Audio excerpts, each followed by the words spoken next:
안녕하세요. 30대 초반의 싱글남입니다. 얼마 전만 해도 저는 회사 다니기 정말 짜증이 났습니다. 경기도 어려워 다른 곳에 취직하기는 더욱 힘들어 골백 번 넘게 사직서만 쓰고 휴지통에 넣기를 반복하고 있는 요즘입니다. 저혈압이었던 제가 일이 고혈압이 된 원인은 회사 상사 때문입니다. 여기서 직급을 차마 까갈릴 수가 없어 이렇게 상사라는 표현으로 대체하는 것을 너그러이 이해해 주시기 바랍니다. 상사가 짜증나는 이유는 대략 이렇습니다. 고깃집에 가면 아랫사람에게 고기는 시켜주지 않고 후식으로 나오는 냉면만 시킵니다. 물냉면이든 비빔냉면이든 그건 개인의 자유입니다. 가격만 6,000원을 넘기지 않으면 됩니다. 상사에겐 그게 가장 중요합니다. 심지어 회식 자리에 흔하다는 술도 없습니다. 그러니 회식 막바지엔 냉면 그릇을 들고 모두가 건배를 외칩니다. 이를 보는 식당 직원들은 제 회사 사람들만 한심스럽다는 눈으로 쳐다봅니다. 그래서 저는 회식할 때마다 그런 회식 자리와 상사가 쪽팔립니다. 그래서 회식에 참여하기도 싫습니다. 상사는 오낙잔돌이라 10만 원이 넘어가게끔 회식 비용을 사용하지 않습니다. 그렇게 근검절약해서 사용하고 남은 금액은 자신의 개인 비용으로 사용을 하죠. 그 개인 비용이 어디냐면 자신이 바람 피우며 현재 만나고 있는 내연녀입니다. 내연녀와 마트에서 장보기 내연녀의 생활비 내연녀와의 데이트 비용으로 사용하는 것입니다. 또 늦은 새벽 문자를 보내 그날 있었던 일에 대한 트집을 잡습니다. 정작 어떠한 문제가 발생한 그 당시엔 많은 직원이 보는 그 앞이라 그런지 괜찮다며 다정하게 웃었던 양반이 아무도 없을 땐 헐크처럼 돌변합니다. 그러던 어느 날 상사에게서 전화가 걸려왔습니다. 그나마 제가 회사에 근무하는 직원 중 가장 고분고분하고 대답도 잘한다며 저를 자신의 집에 초대한 것입니다. 토요일 날 저녁이나 함께 하자면서요. 저는 그 자리에 나가기 싫었으나 상사가 오라는데 어떻게 합니까? 애써 웃는 얼굴로 알겠다며 튀어갔죠. 제 동료들은 이런 저를 보며 박쥐 같은 놈이라 험담했으나 어쩔 수 없었습니다.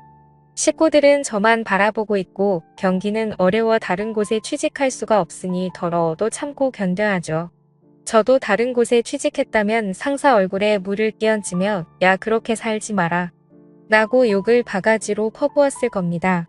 그러나 현실은 그게 아니니 노예처럼 고분고분해야지 어쩌겠습니까? 그게 직장인의 현실입니다. 상사가 살고 있다는 집에 가니 정말 화려하고 좋더군요. 상사의 사모님께서도 저를 밝게 웃는 얼굴로 환영해 주셨습니다. 오늘 처음 보는데 그 미모가 장난이 아니더군요. 감탄사가 절로 나왔습니다. 상사와 상사의 사모님은 잡채와 불고기 갖가지 반찬이 잔뜩 깔린 넓은 대리석 식탁으로 저를 안내하며 맘껏 먹으라고 했습니다. 저는 상사에게 물었지요. 오늘이 무슨 날이냐고 말입니다. 그러자 상사가 대답하려는 것을 상사 사모님이 중간에 가로막으며 이렇게 말하는 겁니다. 자기 남편이 회사에서 가장 신뢰하는 사람을 이번 주말 집으로 초대해 함께 식사라도 하자고 했던 겁니다. 오늘이 상사님 생일이었거든요. 저는 이렇게 내조를 잘해주는 사모님이 있어 상사가 내심 부러웠습니다. 그런데 상사와 상사 사모님이 둘러앉아 식사하는데 상사님의 스마트폰이 자꾸 울리는 겁니다. 상사는 식은 땀만 흘리고 있었죠. 순간 저는 직감했습니다. 상사가 만나고 있는 내연녀의 전화구나라고요.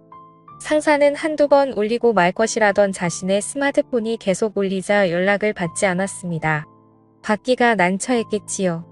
그런데 사모님이 이를 수상하게 여겨 전화를 걸어보라고 하자 상사는 매우 난감해 하더군요. 저는 그 틈을 이용해 잽싸게 사모님께 말했습니다. 지금 전화하신 분은 본부장님이시고 아마도 며칠 전 있었던 타 업체와의 계약 문제로 부장님을 찾는 것이라고 말했습니다. 미워도 제 상사이니 편을 들어줘야지 어쩌겠습니까? 사모님은 제 말을 신뢰하며 자신의 남편을 회사로 보냈습니다. 상사가 이곳을 급히 나서며 사모님 모르게 제게 윙크하네요. 처음으로 상사에게 칭찬이란 걸 받았습니다. 사모님껜 죄스러웠지만요. 그렇게 상사가 떠나고 상사의 집엔 상사의 사모님과 저 이렇게 둘만 남아 있었습니다. 그렇게 우리는 여러 이야기를 나누며 식사를 마쳤고 저는 남의 집에 오래 머문다면 실례라고 생각했기에 그만 일어서려고 했습니다.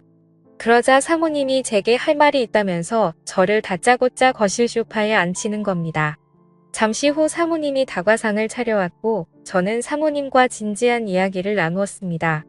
사모님은 자신의 남편이 바람을 피우고 있다는 것을 이미 알고 계셨습니다. 둔한 상사만 이를 몰랐던 것이었죠.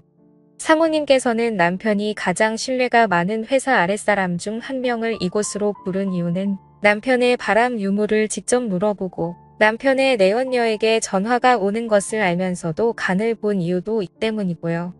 사모님의 머리가 비상하다는 것은 이때 알았습니다. 남편이 나쁜 놈이라는 것은 알고 있었으나 그런 사람이 신뢰하는 사람이라면 거짓말은 하지 않을 거라 확신해서랍니다. 그러니 저를 보며 이렇게 추궁했습니다. 지금 전부 다 알고 있습니다.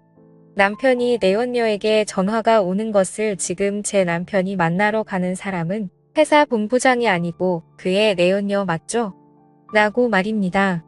알고 있었지만 확실하게 알고 싶었나 봅니다. 저는 잠시 고민하다 사모님 얼굴을 보며 고개만 끄덕였습니다. 사모님은 제 손을 붙잡고선 거짓말하지 않고 솔직하게 얘기해줘서 고맙다고 하더군요. 그런데 사모님이 손을 붙잡는데 저도 모르게 갑자기 이상한 기분이 들더라고요. 예상 밖의 일이었습니다. 저는 잽싸게 사모님 손을 빼내고선 이러지 말라고 했습니다. 사모님은 의아스러운 표정으로 얼굴이 붉어진 채 어쩌지 못하는 저만 보더니 그때서야 이유를 알았는지 민망해 하셨습니다. 그렇게 서먹했을 때 상사에게서 문자가 왔습니다. 지금 나왔지? 전화할 수 있나? 라고 말입니다. 이를 보던 사모님은 이미 밖에 나왔고 집안에 사모님 혼자 계실 거라며 저는 집으로 가는 중이라고 둘러대라고 하셨습니다. 저는 상사에게 전화를 걸어 사모님이 시키는 대로 했습니다. 상사는 오늘 잘했다며 내일은 주말이니 푹 쉬고 월요일 날 회사에서 보자며 저와의 통화를 마쳤습니다. 그리고 사모님 폰으로 상사로부터 전화가 걸려왔습니다. 사모님에게 전화를 건 상사는 회사에 급한 일이 있어 오늘은 못 들어올 것 같다고 했죠. 사모님은 모든 것을 다 알면서도 아 그래? 라며 모른 척 수긍했습니다. 저와 사모님께 전화하며 불러대기 바쁜 상사만 보니 참 부지런하다는 생각이 들었습니다. 회사에서는 그리 굼뜨고 게으른 양반이 말입니다. 저는 상사가 이해되질 않았습니다.